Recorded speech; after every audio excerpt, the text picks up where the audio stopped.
Como disse, quero me deter hoje em Romanos, capítulo de número 8, e trazer algumas aplicações para as nossas vidas, em cima do versículo 18.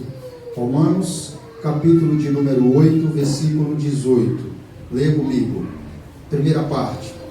Está escrito assim: porque para mim tenho por certo que os sofrimentos do tempo presente não podem ser comparados com a glória a ser revelada em nós. Você pode ler comigo de novo? Porque para mim tenho por certo que os sofrimentos do tempo presente não podem ser comparados com a glória a ser revelada em nós. Vamos orar mais uma vez. Graças gloriosa, abundante, seja dada a Ti. Obrigado, Jesus, por Tua palavra inefável, infalível, inerrante. Obrigado por Teu grande amor com que nos amou. Ó Deus, nós somos gratos a Ti por ter a boca de Deus aqui na terra, falando diariamente conosco. Que privilégio nosso poder ouvir um Deus tão santo, tão exaltado, falar com pessoas tão insignificantes como nós, como o Senhor é amoroso, Deus.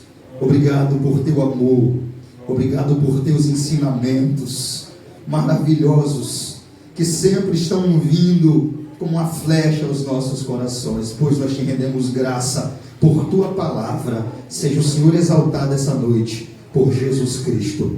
Amém. Pode sentar, irmãos. Romanos, capítulo de número 8, versículo 18. Irmãos, Romanos, nós sabemos que é um livro espetacular. Dificilmente eu fixei nesse livro, né? E quando volto a minha atenção para esse livro, eu vejo o quão nós precisamos todos os dias ler esse tratado excelente teológico.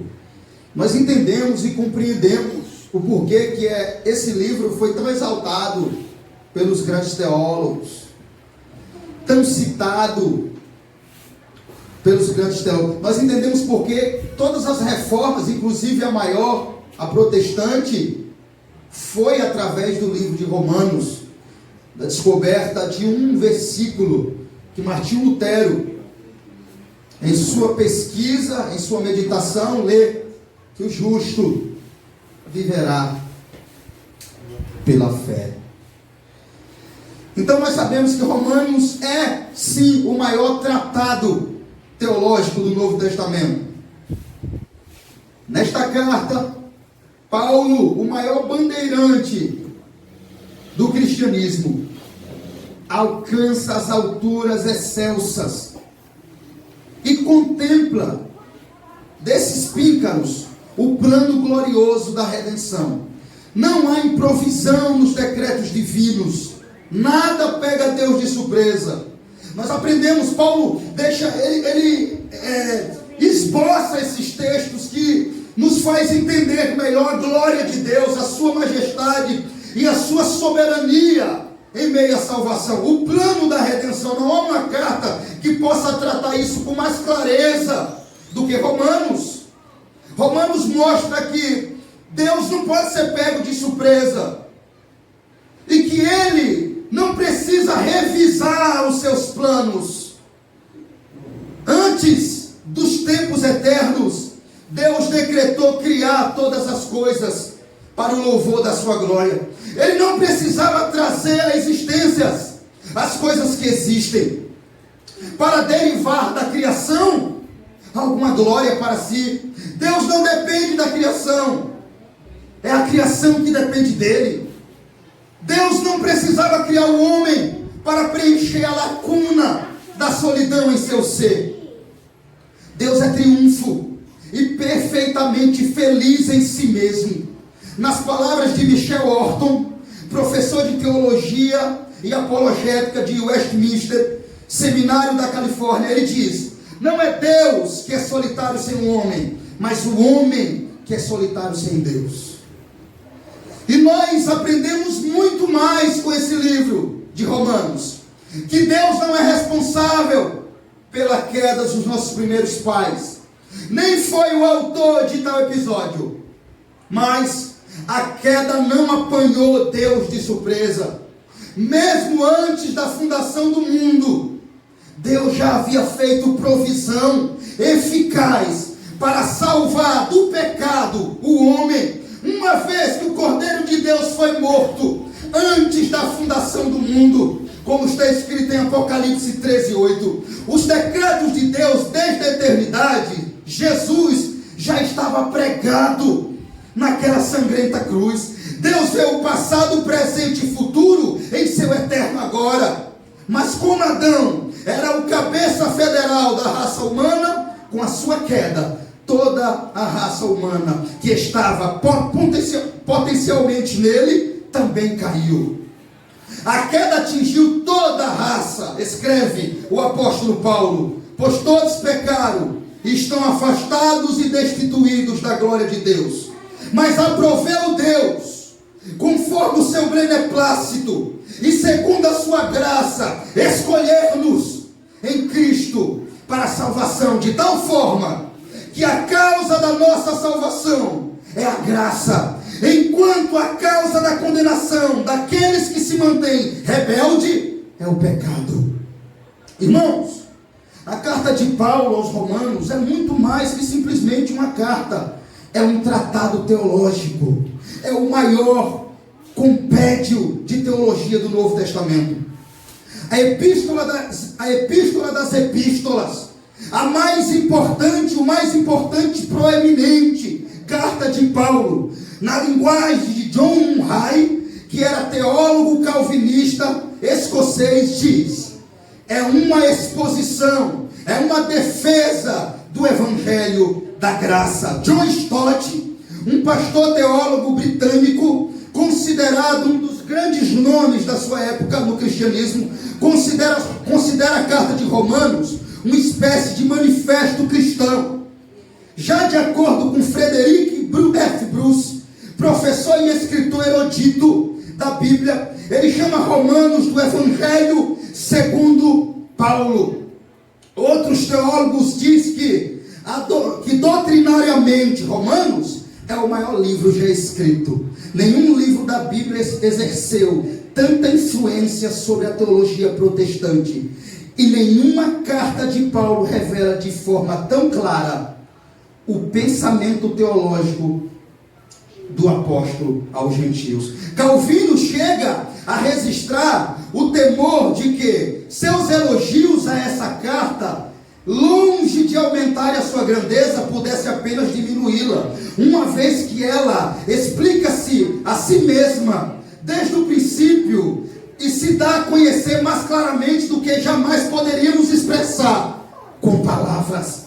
De acordo com Francis Schaeffer, um cristão evangélico americano, filósofo e pastor, que defendia uma fé baseada na tradição protestante, ele diz que até bem pouco tempo o livro de Romanos era estudado em escolas de direito norte-americanas, a fim de ensinar os estudantes a arte de tecer um argumento.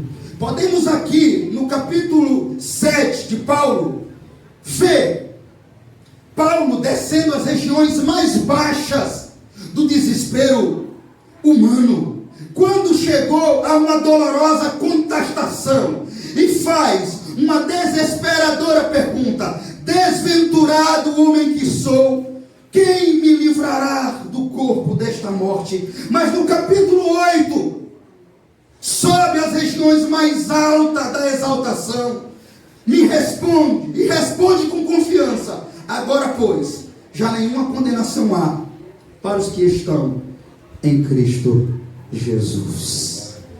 Esse texto que estamos lendo aqui começa lá no capítulo 8. Aqui, Paulo alcança o ponto culminante de sua argumentação, mostrando que sobre os salvos não pesa nenhuma condenação. E há e não haverá mais nenhuma separação do amor de Deus, como ele vai tratar no versículo 39. Agora vai para o texto comigo.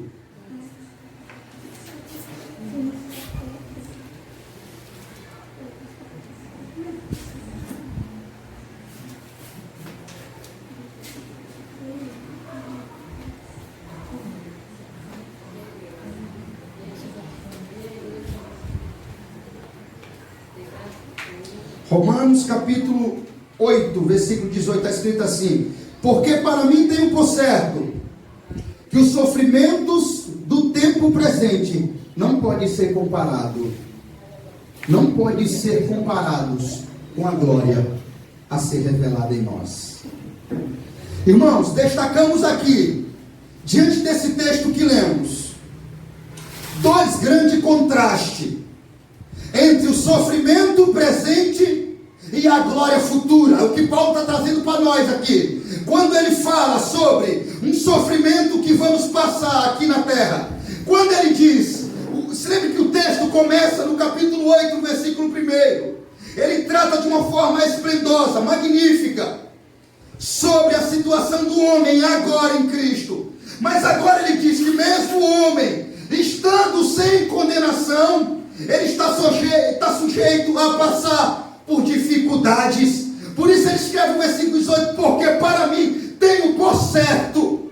Paulo está dizendo assim: eu tenho certeza, absolutamente, eu estou certo, que os sofrimentos desse tempo que vivemos não podem ser comparados com a glória que há a ser revelada em nós. E Paulo, quando ele trata sobre isso aqui, ele está nos ensinando e ele está destacando aqui dois grandes contrastes entre o sofrimento presente e a glória futura.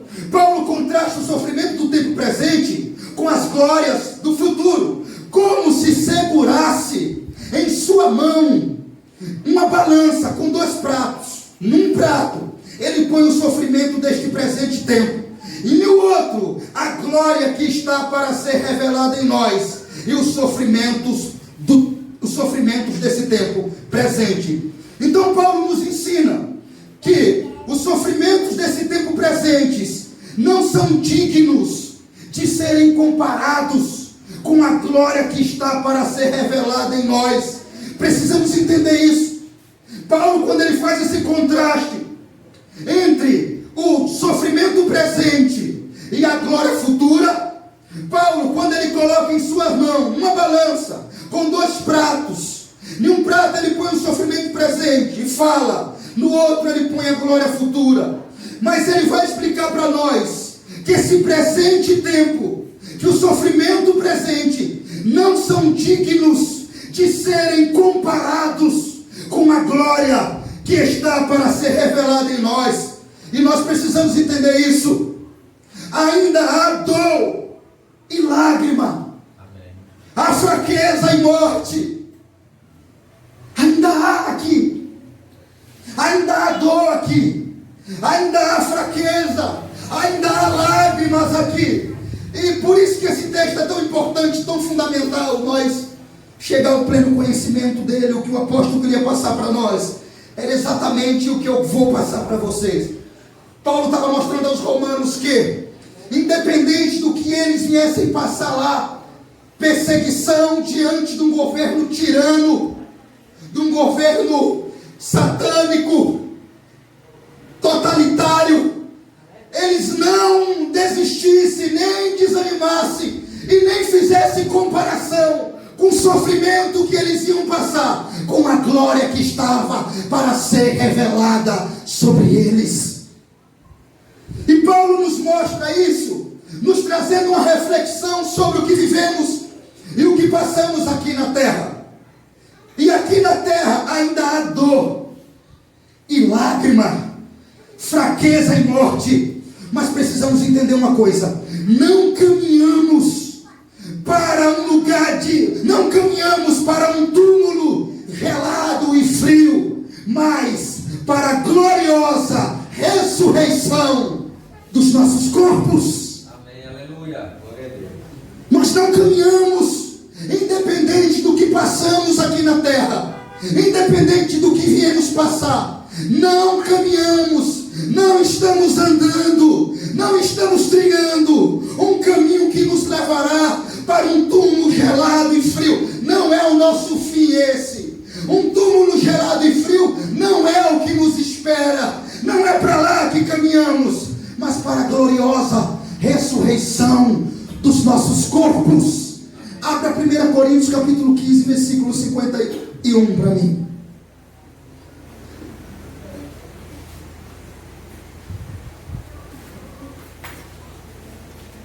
Glória a Jesus Cristo. 1 Coríntios.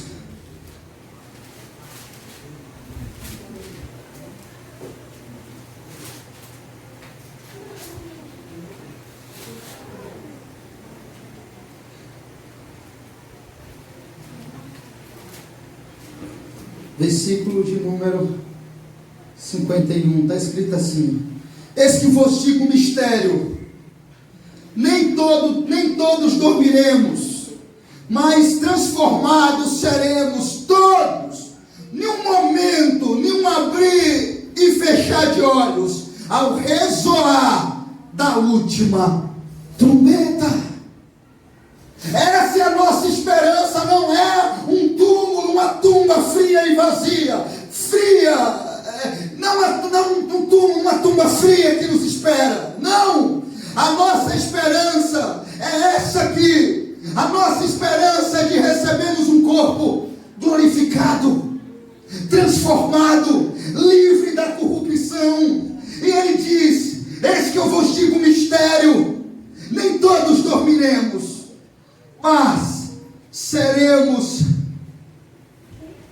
transformados num abrir, num momento, num abrir e fechar de olhos, ao ressoar da última trombeta.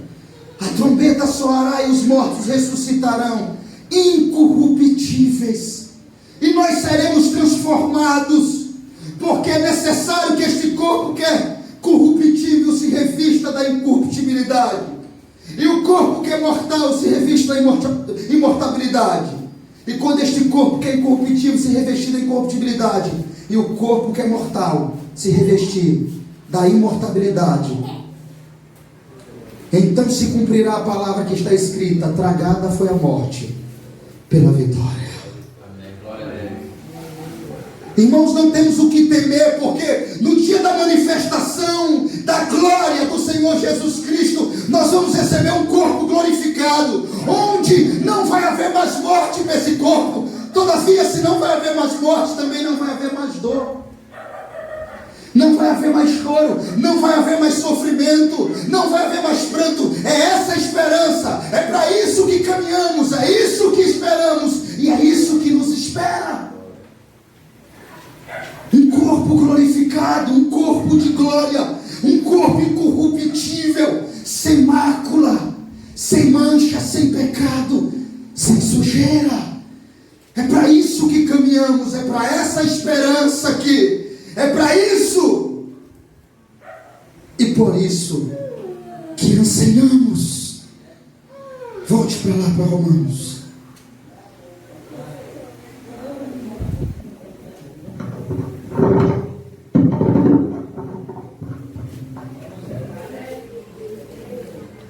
Glória a Deus.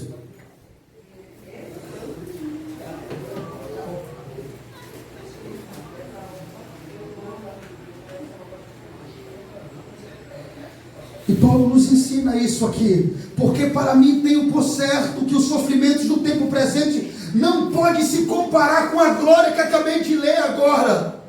Paulo aponta para o que eu acabei de ler, quando ele diz que o sofrimento desse tempo não pode ser comparado com aquela glória que eu acabei de ler, com o revestimento, com a glória que vai ser revelada em nós, com a incorrupção dos nossos corpos, com a glorificação dos nossos corpos. Paulo está dizendo, é muito maior o que vai acontecer em nós, não pode ser comparado com o que está acontecendo aqui. E não caminhamos para um destino desconhecido, não, nem para um lugar de tormento, mas para a bem-aventurança eterna.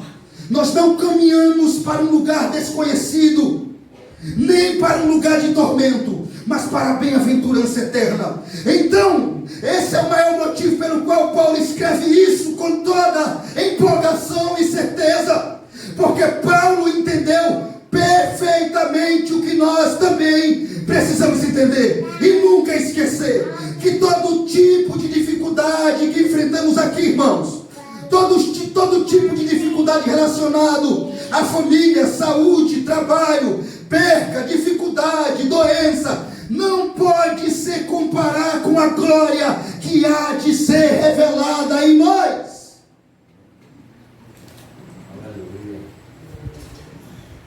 Não podemos esquecer, devemos estar sempre lembrando dessas coisas. Por quê? O sofrimento, irmãos, olha como é importante esse texto que estou lendo aqui. Sabe por quê que nós devemos lembrar sempre disso? Irmãos, se Paulo pregou, Deus escreveu através de Paulo isso, da forma que foi escrito, é porque é muito importante para o nosso ensinamento e amadurecimento na fé, para o nosso entendimento das coisas que nos acontecerá, para o nosso fortalecimento das coisas que sobrevirá até nós. Essa palavra nos fortalece, nos deixa alertados que independente do que passarmos aqui, há uma glória muito maior de que qualquer problema ou dificuldade que nós enfrentamos nessa terra. Não podemos esquecer, devemos estar sempre lembrando dessas coisas. Por quê que devemos estar sempre lembrando dessas coisas? Porque o sofrimento estará sempre diante de nós, as tribulações estarão sempre diante de nós, o choro e a fraqueza, a dor estará sempre diante de nós, sempre. Essas coisas sempre vai bater na sua porta, sempre vai lhe procurar, e eu tenho que dizer a verdade, sempre ele vai andar te encontrando. Uma hora ou outra você vai ter que se deparar com a doença, com a perca, com a tribulação, com o sofrimento, com a angústia, com todas essas coisas, sempre, porque Jesus falou que nesse mundo caído nós ia ter aflição. Então, por esse fato, é que sempre também nós devemos lembrar que o que Paulo falou, o que Paulo tratou, que para ele tinha por certo, não é duvidoso, que os sofrimentos do tempo presente não pode se comparar com a glória que há de ser revelada em nós. Devemos lembrar disso. Irmãos, lendo esse texto, é impactante o tratamento de Paulo aqui. A forma que ele trata, o que ele compara e o que ele contrasta. Sofrimentos presentes, duas balanças na mão do apóstolo Paulo, teólogo, escritor, plantador de igreja. Duas balanças, uma, sofrimento aqui e agora, terreno, outra, glória eterna. Então Paulo sabe o que ele está tratando, ele sabe o que ele está falando. Inclusive já estava havendo dificuldade lá na igreja dos gentios em Romanos. Em Roma já estava havendo perseguição, morte, perca de emprego, sofrimento, calamidade, prisão, coliseus. Já estava acontecendo isso lá. Aí Paulo escreve isso, essa mensagem gloriosa, confortadora para os irmãos, dizendo assim: ó irmãos, escute, essa ardente perseguição, esse sofrimento que vocês estão passando, essa perspectiva de coisas ruins, não pode se comparar. Não comparem isso, não compare a perseguição de Nero, não compare os coliseus romanos, os leões famintos, não compare as prisões, as decapitações, não compare nada disso com a glória que vai ser revelada em vocês. Aleluia, glória a Jesus. Não compare, irmãos, porque não há comparação. Não pode se comparar. O céu é glorioso, irmãos. O céu é tremendo, é majestoso. Então, independente do que vocês passem aqui, sabe o que vai motivar e alegrar vocês? A glória que está acima de todo problema, que vai ser revelada em vocês. Aleluia. Devemos pensar nisso, irmãos.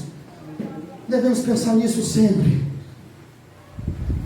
Porque eu tenho certeza que todos vocês concordam comigo. Todos. Porque também seria impossível que não concordasse que o sofrimento está sempre diante de nós. Amém? Está diante de nós. As tribulações estará sempre diante de nós. O choro, a fraqueza e a dor estará sempre diante de nós. Paulo, sabendo disso, ele nos lembra que mesmo todas estas coisas estando sempre diante de nós, elas não se comparam e não pode se comparar com a glória que há de ser revelada em nós. Amém? Não pode, irmãos. Nós temos enfrentado muitas dificuldades, irmãos. Pensa um texto oportuno para as nossas vidas, esse que estou pregando aqui agora. Pense um texto atual. Sempre ele vai ser atual. Porque Paulo falou de sofrimento presente. Quando o sofrimento presente vai acabar? Quando a glória ser revelada em nós. Sofrimento presente tratado teologicamente de uma forma esplendosa por Paulo. Glória a ser revelada em nós. O que esperamos e vivemos e anseiamos por ela. Aleluia. Anseiamos por ela. E isso nos dá força, irmãos. Não importa o que vier aí. Não importa a perseguição. Não importa a injustiça que passamos na terra. Não importa o presidente que levantar. Ou o que vier de lá para cá. Não importa, porque Deus falou através de Paulo que os sofrimentos desse tempo presente não pode se comparar àquilo que Ele está para revelar em nós. Aleluia, glória a Deus. Foi Deus que falou isso através de Paulo. E nós devemos crer plenamente nisso. Devemos crer, irmãos. O sofrimento presente, irmão, não pode ser comparado à glória, às glórias futuras, do Foucault, da glória que nos espera. O sofrimento do presente são leves e momentâneos. Disse o apóstolo Paulo. Você pode ler 2 Coríntios comigo? Abra para mim, por favor.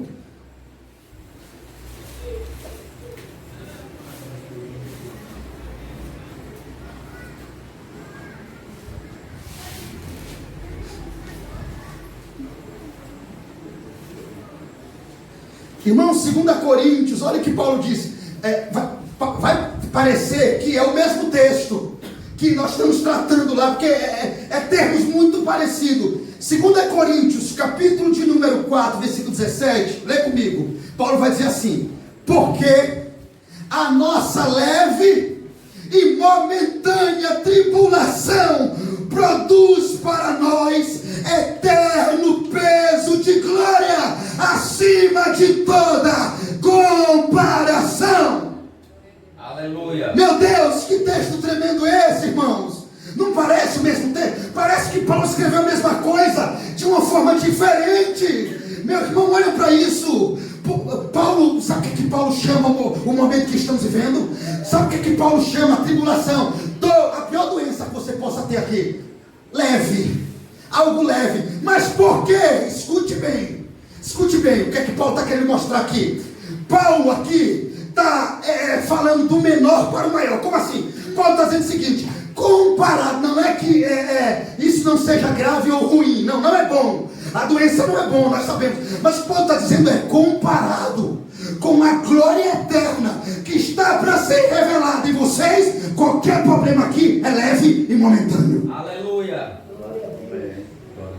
Quando se compara com o céu, com a glória de Deus, com a majestade do Pai, está diante de Deus, qualquer doença, perseguição, perca, tribulação, prisão, é leve. É leve. Não se compara. Irmãos, o que eu acho interessante é que Paulo diz aqui o seguinte: porque a nossa leve e momentânea tribulação produz para nós eterno peso de glória. Agora, acima de toda comparação. Não há, Paulo está dizendo assim, não há nada que possa ser comparado com isso. Com a glória, com o eterno peso de glória. Olha, irmãos, produz para nós eterno peso de glória. Agora veja, irmãos. Veja bem. Paulo disse que é leve todas as coisas que passamos aqui comparado ao peso da glória que está para ser revelada em nós. Paulo disse que tudo isso diante da glória e do fulgor que vai estar em nós é leve. Paulo vai mais longe. Ele diz que essa glória está acima de toda comparação. Glória a Deus. Parece que estamos lendo o mesmo texto, Romanos. E Paulo diz: não há nada que se compare ou que se possa comparar a essa glória. Ela está acima de toda comparação. Agora, irmãos, nós, sendo sabedores disso, devemos aplicar isso às nossas vidas de uma forma sábia e prudente. Sendo nós sabedor que nada é comparado, devemos aplicar isso à nossa vida diária de uma forma sábia e prudente. Sempre está lembrando disso, de textos como esses, quando a doença apertar, quando o problema apertar, quando a tribulação, perca de parente, choro, lágrima, tribulação nos visitar, nós devemos aplicar esses textos à nossa vida de uma forma prudente e sábia, lembrando que Deus disse através de Paulo que a nossa leve e momentânea tribulação produz para nós eterno peso de glória. Devemos lembrar disso, irmãos. E eu sei que nós vamos lembrar disso, porque não vai deixar de acontecer. Jesus disse: no mundo você vai ter aflição, você vai ter angústia, perca. Nós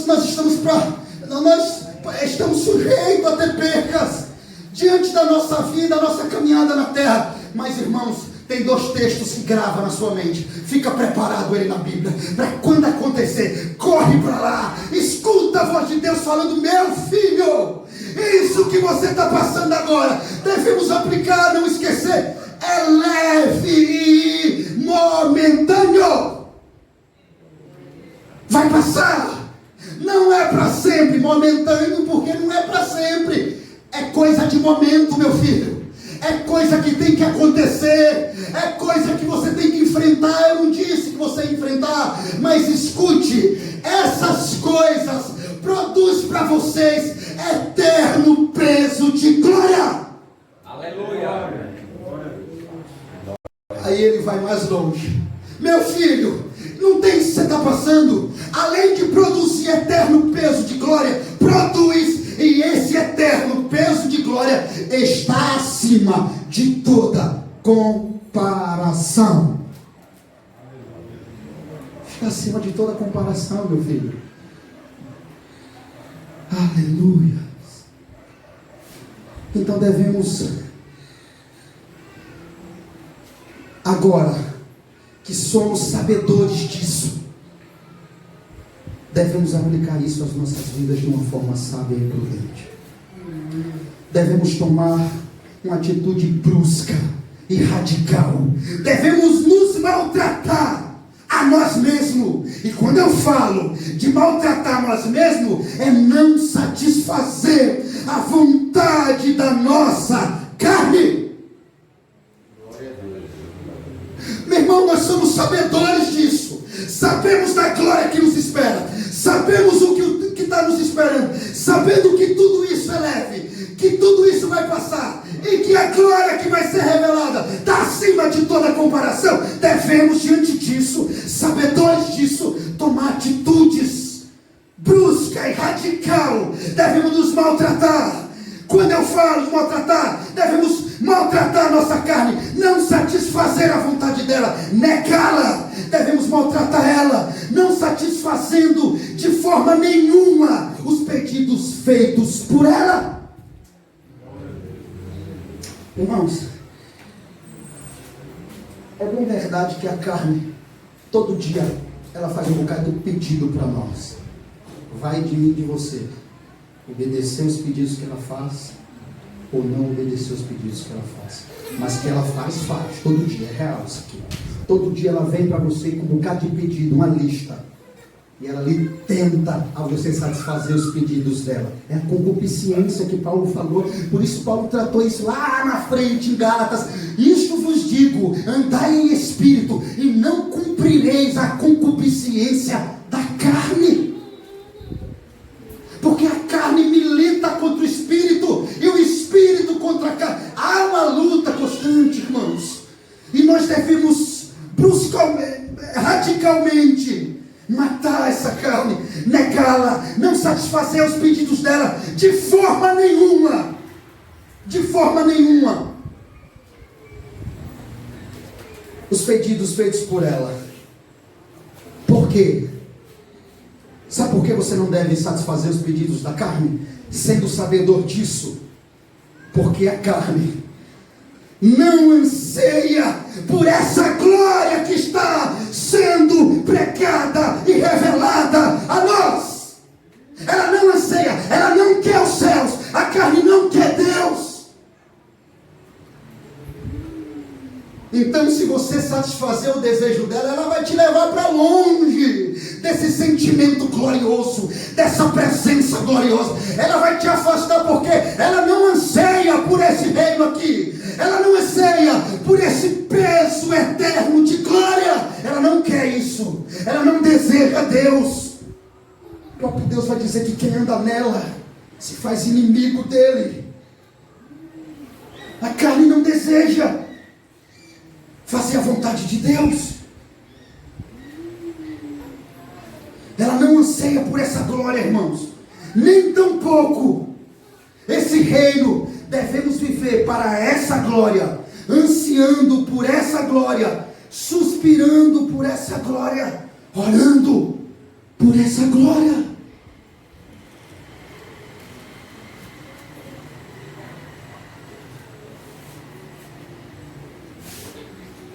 Depois que sabemos, irmãos, que há uma glória tão maravilhosa nos esperando, é muito contraditório eu viver sem anseiar por ela. Em momentos de tribulação e angústia, esse texto me conforta o coração. Deus disse que é leve, mas que tem um eterno peso de glória, incomparavelmente aquilo que estou passando aqui. Então, glorificado seja o nome do Senhor. Ele falou para mim que é tempo certo. Ele revelou a Paulo para a igreja que eu ia passar. Ele revelou que eu ia perder, que eu ia chorar. Ele revelou que eu ia passar por tribulação, mas também me revelou que eu tenho paz nesse momento, porque é leve e passageiro, e não pode se comparar ao que está para ser revelado em nós. Então, nós, sendo sabedores disso, devemos viver para essa glória, ansiando por essa glória, suspirando por essa glória, orando por essa glória, desejando essa glória, buscando essa glória, pensando nessa glória, vivendo e se comportando como alguém que espera e está pronto para receber essa glória. Proposta do Paulo aqui diz em Colossenses, Paulo nos traz outra proposta importantíssima que tem tudo a ver com o que está sendo pregado. Colossenses, capítulo de número 3, versículo 1. Portanto, se fostes ressuscitados juntamente com Cristo, buscai as coisas lá do alto, onde Cristo vive assentado à direita de Deus. Pensai nas coisas lá do alto, e não nas que são daqui da terra, porque morreste, e a vossa vida está oculta juntamente com Cristo em Deus. Aleluia. Ai, que texto maravilhoso, irmãos.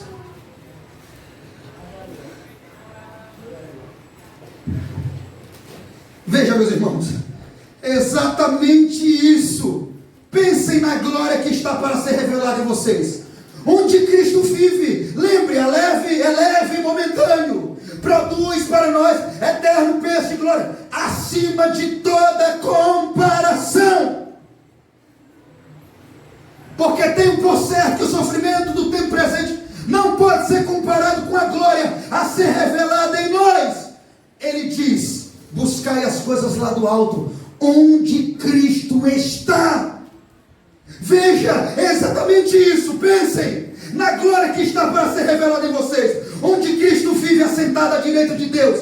Então Paulo manda nós pensar na glória e no fulgor, na glória que vai ser revelada em nós, porque Cristo está na glória junto com o Pai, e Ele mandou nós pensar nele, viver para buscar a presença dEle. Ele diz: buscar as coisas lá do alto onde Cristo está. Cristo está na onde? Cristo está na glória, irmãos. Então Paulo mandou nós viver por essa glória, anseiar por ela, desejar ela. Paulo falou: você ainda vive e deve viver pensando. Vocês não podem viver pensando mais na casa de vocês, aqui na vida terrestre de vocês. Vocês devem viver pensando na casa de vocês. Vocês devem viver pensando na morada de vocês, eterna. Aleluia. Meu Deus, Paulo falou: vocês devem viver pensando. Quando ele diz assim, em Colossenses, pensai nas coisas do alto, ele explica por que você deve pensar nas coisas do alto, onde Cristo está assentado à direita de Deus. Mas na frente ele diz o propósito. Sabe por que você deve pensar nas coisas do alto? Porque morreste e a vossa vida está ocultamente junto com Cristo em Deus. Por esse fato, irmãos, da sua vida estar ocultamente, juntamente ligada a Deus, é que você deve pensar nas coisas de Deus e do alto. Então Paulo manda, nos exorta a pensar na nossa casa, viver pensando na nossa morada, não passageira, mas eterna, onde o Senhor está. Nisso que vocês devem pensar, e não fazer nenhuma comparação com as coisas daqui da terra. Agora Paulo explica, irmãos, por que devemos pensar assim? Porque morreram e a vossa vida está oculta, escondida. Vocês têm um ministério com Deus. Agora, isso é entre você, entre nós e Deus, entre pai e filho. O filho anseia pelo pai, e o pai quer estar sempre em intimidade com o filho. Irmão, veja bem uma coisa. Escute. O texto de Colossenses aqui, o texto de Colossenses, quando Paulo diz assim: pensai nas coisas de cima, buscai as coisas de cima. O que é que se chama isso aqui? Intimidade. Amém? Isso é intimidade. Quando você busca as coisas da terra e pensa somente nas coisas da terra, torna-se impossível você ter uma vida íntima e intacta diante de Deus. Não tem como, porque as coisas daqui ficam aqui, passa aqui. Então se você vai pensando por aqui e por agora, se você busca as coisas daqui, é impossível que você possa estar em comunhão com o Pai que está lá em cima. Você entende agora? O Pai está lá em cima, o Pai é de cima, Cristo está lá em cima, e pelo Pai está em cima, e Cristo está em cima. Paulo diz: você tem um mistério com o Pai. É entre você e Deus agora. É entre o Pai e o Filho. O Filho anseia pelo Pai, e o Pai quer estar sempre em intimidade com seu Filho. Então você deve, em obrigação, pensar e buscar as coisas do alto. Ô irmãos,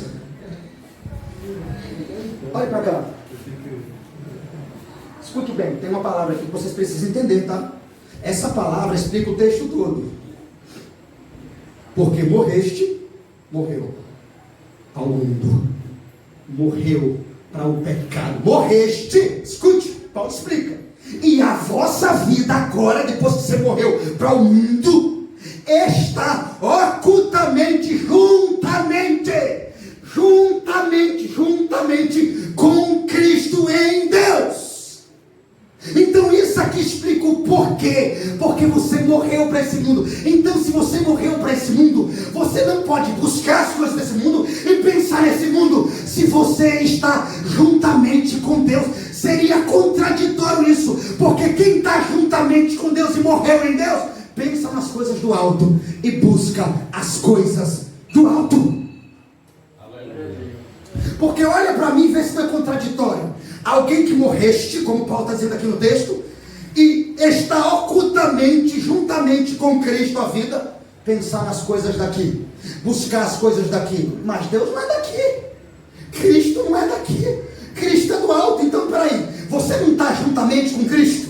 Você não está ligado, pai e filho, intimidade, agora entre você e Deus? Você não morreu para aqui? Então como pode, se você está ligado juntamente com aquele que é santo e mora sobre um alto, habita sobre um alto e sublime trono, nos céus dos céus, no santo do santo, você pensando nas coisas daqui? É contraditório. Então Paulo explica o seguinte aos Colossos: pensai nas coisas do alto, porque você está junto, enraizado com aquele que é do alto. Glória a Deus. Então é por isso que você deve pensar nas coisas do alto. E automaticamente, quando a Bíblia diz para nós pensar nas coisas do alto, não podemos esquecer da glória que está para ser revelada em nós. É lá que está a glória. Entende agora como os textos se encaixam, a conexão deles? Onde é que está a glória que há para ser revelada em nós? No céu. Paulo mandou nós pensar nas coisas da onde? Do alto. Paulo mandou nós buscar as coisas da onde? Do alto.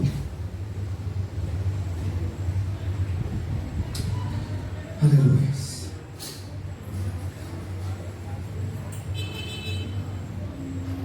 Então Paulo diz: a vida de vocês estão ligadas juntamente com Cristo em Deus. Espírito de Deus está em vocês. Vocês estão ligados com Deus através de Cristo.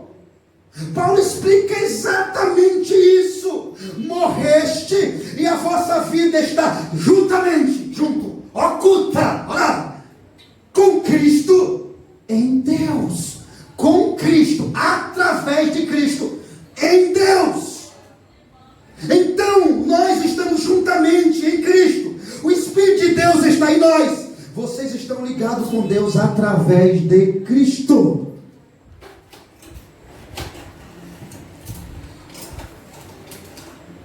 Romanos 8,18. Paulo continua nos ensinando o contraste entre o que somos e o que havemos de ser. Embora salvos da culpa e da penalidade do pecado, ainda estamos sujeitos à fraqueza e à morte. Porque para mim tem por certo que os sofrimentos do tempo presente não podem ser comparados com a glória que há de ser revelada em nós. Paulo continua nos ensinando o contraste entre o que somos agora e o que havemos de ser no futuro. Embora salvos da culpa e da penalidade do pecado, aqueles que se arrependeram, creram em Cristo, eles são salvos da culpa e da penalidade do pecado, mas ainda assim estamos sujeitos à fraqueza, à morte. Ainda vivemos num mundo caído que geme ao nosso redor, e também fazemos parte dessa sinfonia do gemido. Aguardamos, porém, nossa plena manifestação como filhos de Deus. Aleluia. Olha o que está acontecendo, irmãos. Paulo fala sobre isso aqui, que Paulo diz que a criação geme, e nós junto com ela estamos aqui ainda. Nós junto com ela, por causa da corrupção do homem, pecado do homem, da malícia, da ganância, da destruição que é no coração do homem, a terra geme. Paulo fala isso aqui. Mas nós também estamos fazendo parte dessa sinfonia de gemido e aguardamos, porém, nossa plena manifestação como filhos de Deus e a ressurreição do nosso corpo. Aguardamos aquela glória que jamais, nem metade dela foi contada ao mortal. É isso que esperamos. Novos céus e nova terra. Foi isso que Deus deixou para nós. Foi isso que Ele preparou para nós. Então, irmãos, independente que estamos livres da culpa, ainda estamos sujeitos, lembre disso, à fraqueza, à morte. Ainda vivemos em um mundo caído, que geme ao nosso redor. Não é isso que está acontecendo? O mundo é caído, a terra oscila como um bêbado, o mundo está de luto e a terra geme ao nosso redor, e nós fazemos parte desse gemido, mas tem uma esperança gloriosa para nós. Nós aguardamos, porém, a nossa plena manifestação como filhos de Deus, a ressurreição do nosso corpo. Aguardamos aquela glória que jamais, nem metade dela foi contada ao mortal.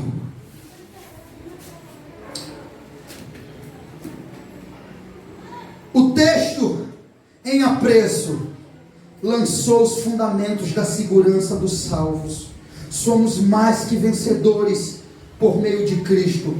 Nossa segurança não se estriba no frágil bordão da autoconfiança. Nós somos mais que vencedores através de Cristo, por meio de Cristo. E esse texto diz, relata, trata exatamente isso, que independente da luta, morte, choro, dor, fraqueza, tribulação, perca, você não é perdedor, você não é derrotado. Independente que tudo isso aconteça, você e eu é mais que vencedor. Agora, pastor, você e eu quem? Quem se arrependeu em Cristo, quem confessou Cristo, quem recebeu a justiça de Cristo, quem foi justificado por Cristo. Para esses, nenhuma condenação há para os que estão em Cristo Jesus. Mas Paulo tinha falado lá no capítulo 3 que há condenação para todo pecador na face da terra. O que é que aprendemos no capítulo 8? Que aqueles que não estão em Cristo Jesus ainda se encontram sobre essa condenação. Irmãos, escute, o texto é claro. Nenhuma condenação há para. Tem um para cláusula, tem um propósito. Não é para todos que não há nenhuma condenação. Não é para aqueles que andam aí pecando, longe de Deus, andando na vaidade da sua carne, nos seus pensamentos obscuros, na vaidade dos seus pensamentos. Não é para esses que não se arrependeu ainda. É para aqueles que estão. E a palavra estão, irmão, é uma segurança de alguém que através de alguém recebeu uma pena favorável. Glória a Deus. E quem está em Cristo Jesus recebe uma pena favorável, pena pela qual não era para nós receber. Mas por que quem está em Cristo recebe uma pena favorável? Porque Cristo pagou por ele, morreu e quitou a dívida. E diante disso, quando ele recebe a pena favorável, diante de Deus que é o juiz, que ia mandar o matar, ia o julgar e condenar, porque era o que todo mundo merecia, a condenação por causa do seu pecado, Cristo vai lá, toma o seu pecado, morre com ele, justifica você, dá uma pena favorável diante do tribunal de Deus. Deus condena o filho em seu lugar, mata o filho em seu lugar, ele ressuscita para a glória de Deus, satisfazendo a justiça de Deus e para a glória daqueles que nele creem. Aleluia. Glória a Jesus. Agora, quem está nele pode dizer com toda segurança e confiança: nenhuma condenação há para os que estão em Cristo Jesus. Sabe por quê? Porque quem vai condenar mais esse homem? Porque aquele que podia o condenar, o justificou e lhe deu uma pena favorável. Se Deus é por nós, quem será contra nós? Quem tentará a acusação contra os eleitos de Deus?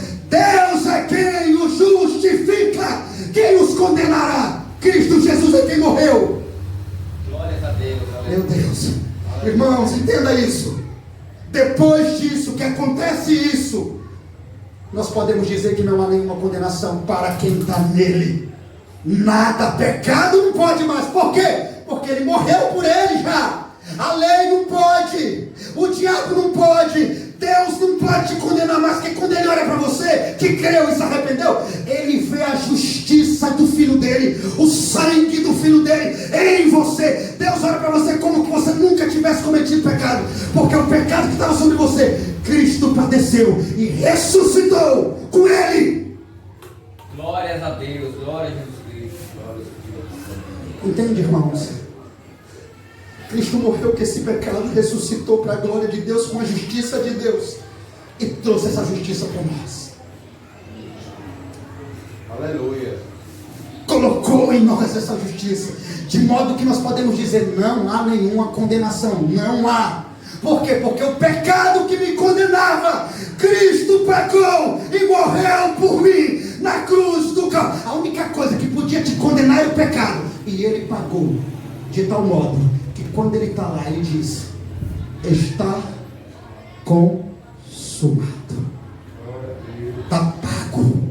Paguei por eles. Eles não devem mais nada. Não há dívida nenhuma mais diante dele com o tribunal de Deus. Está quitado, favorável, pena quitada. Eles são justos agora. Através de Cristo, por meio de Cristo. É por isso, irmãos, que quando nós entendemos a complexidade desse texto, nós entendemos o porquê que não há salvação fora de Cristo. Porque o homem vai se salvar com o quê? Fora de Cristo. Diz para mim. Porque o pecado condenava ele de tal forma. Irmão, o pecado é tão ruim. Escute. O pecado é tão maldito, tão tenebroso, que o pecado condena tanto o homem, que Deus matou o Filho e condenou na carne esse maldito pecado que nos condenava outrora. Deus teve que destruir o pecado, entende? Não tinha como haver salvação se não houvesse um sacrifício perfeito. O pecado é destruidor, e Deus, sabendo disso, ele teve que condenar o pecado de alguém. O pecado tinha que ser punido, a justiça de Deus tinha que ser satisfeita, porque Deus é justo. Então o pecado é tão ruim que fez o que fez com Cristo na cruz do Calvário. Agora me diz uma coisa: que bom, glorioso e maravilhoso que isso aconteceu por nós, né? Porque quando pensamos nisso, glorificamos a Deus de uma forma gratificatória. Mas quando imaginamos o outro lado, pensamos: se o pecado é tão ruim assim, e Deus matou Cristo para nos justificar dele, como aquelas pessoas que estão lá fora de Cristo podem ser salvas? Por que meio? Por que caminho? Como? Se o que está sobre eles é a ira que outrora estava sobre nós, mas que Cristo aplacou e nos reconciliou com Deus. Eles não podem ser salvos fora de Cristo. Não pode. Depois que Paulo trata isso, explica isso e prega que nenhuma condenação há para os que estão em Cristo Jesus, ele pula para o versículo 18 e diz: para você não há nenhuma condenação. Então, se não há nenhuma condenação, você é mais que vencedor. Nada pode te condenar mais. Você tem agora o Espírito de Cristo. Você foi justificado por Cristo, chamado Filho de Deus. E agora, qualquer sofrimento que venha contra vocês não pode chamar vocês de derrotados. O diabo não pode dizer que vocês são derrotados, porque há uma glória a ser revelada em nós. Amém, aleluia. Aleluia. Glória a Deus. Não pode. Nada. Nenhuma dificuldade. Ao contrário do que dizem por aí, né? Está passando dificuldade? Ah, rapaz, morreu alguém, está com problema, a doença chegou, é pecado. Tem alguma coisa errada. Problema financeiro, está em pecado. Não, Paulo está dizendo aqui, ok, você vai passar por tudo isso, mas não tem nada a ver com pecado. Tem a ver com a cumprição das escrituras. Mas fique sabendo que esse tipo de situação produz para vocês eterno peso de glória. Aleluia. Ao contrário, olha, irmãos, preste atenção. Que contradição. Eles pegam os textos e dizem que quem passa por dificuldade é porque está em pecado. Já Deus diz que esses problemas que passamos aqui é leve, e esse tipo de problema, no lugar de produzir para nós sentimento de derrota, que quando eles falam isso para as pessoas é o que causa nelas, produz para nós eterno peso de glória. Aleluia. Olha que diferença, irmãos. Faz nos lembrar que Deus falou que tudo isso vai passar, é leve e momentâneo, mas tem algo para ser revelado em mim aí que é maior do que essa doença que está em mim, maior do que esse problema que eu estou passando, essa dificuldade, essa tristeza que bateu em minha porta, é maior. Deus falou, tem algo para ser revelado em mim. Eu sou mais que vencedor, porque tenho uma glória me esperando. O texto em apreço lançou os fundamentos da segurança dos salvos aqui, o versículo 18 aqui, o texto que estamos apreciando aqui, lançou os fundamentos da segurança dos salvos, porque os salvos são mais que vencedores por meio de Cristo. Nossa segurança não se estriba num frágil bordão da autoconfiança, mas nos decretos eternos, eficazes de um Deus todo-poderoso. Aleluia. Nossa segurança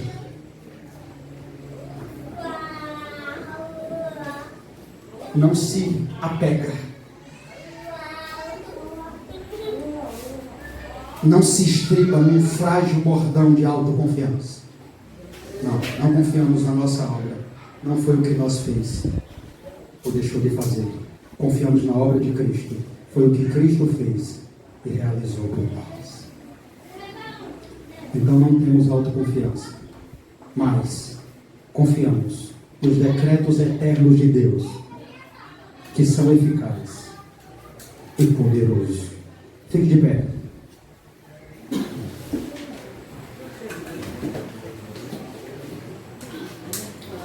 Porque para mim tenho por certo que os sofrimentos do tempo presente não podem ser comparados com a glória a ser revelada em nós. Senhor Jesus, nós te louvamos por essa palavra. Nós te glorificamos, te exaltamos, ó Deus, por essa exposição. Obrigado, Senhor. Tu és exaltado, Tu és magnífico. Que obra, Senhor. Ó Deus, obrigado por essa palavra que nos consola, que nos conforta, que nos traz segurança. Nos ajude a aplicar essa palavra de uma maneira sábia e prudente no nosso dia, nos nossos cotidianos, Senhor.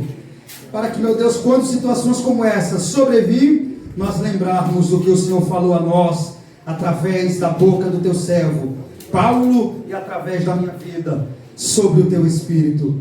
Que para nós, Senhor, tudo que passamos aqui é leve e momentâneo, e produz para nós eterno peso de glória acima de toda comparação.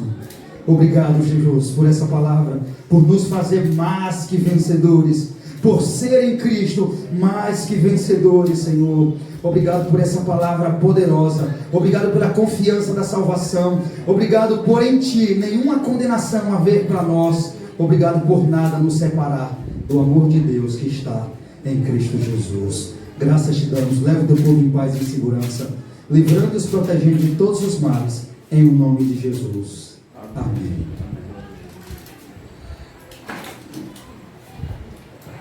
Irmão, só um aviso, deixa eu ver aqui. Vamos te dar essa postura. Domingo que vem agora vamos estar colocando o gasofilaço aqui. Amém? Peço aos irmãos mais compreensão e generosidade para com as ofertas. Por quê? Porque vai chegar um momento que nós vamos sair daqui. E eu não acredito que esse momento vai demorar. Já pensou nós chegar no momento para sair daqui e não temos recursos para alugar um local para congregar?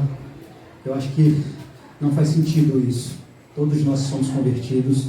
Se não agimos dessa forma, estamos pecando contra Deus. Nesse sentido, veja como a igreja cresceu e produziu.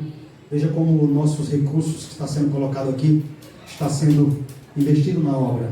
Então isso é bom, saber essa certeza, que tem uma direção bíblica e vai ser mais investido ainda. Mas o mais importante é ter o dinheiro, para que quando nós for para outro lugar, nós possamos alugar um lugar fixo e congregar lá. Porque se eu negligencio isso, eu me comporto como ímpio. Porque se eu não se importo com o lugar que eu vou congregar, eu não estou nem aí para congregar e nem tampouco para congregação. Então eu não me importo com comunhão com Deus e não tenho compromisso nenhum com a igreja. Por mim, se abrir bom, se não abrir, tanto faz. Se tiver um lugar para congregar, sim. Se tiver, tanto faz.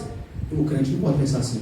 Se eu congrego no lugar que eu sei que a palavra de Deus é pregada, eu tenho que amar, eu tenho que me deleitar, eu tenho que se esforçar para o crescimento daquela obra, que eu sei que é verdadeira, que eu sei que é verídica, e eu ajudo com o meu recurso. Eu sei que o meu recurso vai produzir, meu recurso vai ser importante. Se eu não penso nisso, eu estou agindo como um ímpio. Pensa comigo, eu faço parte de uma congregação que eu não quero ver ela crescer.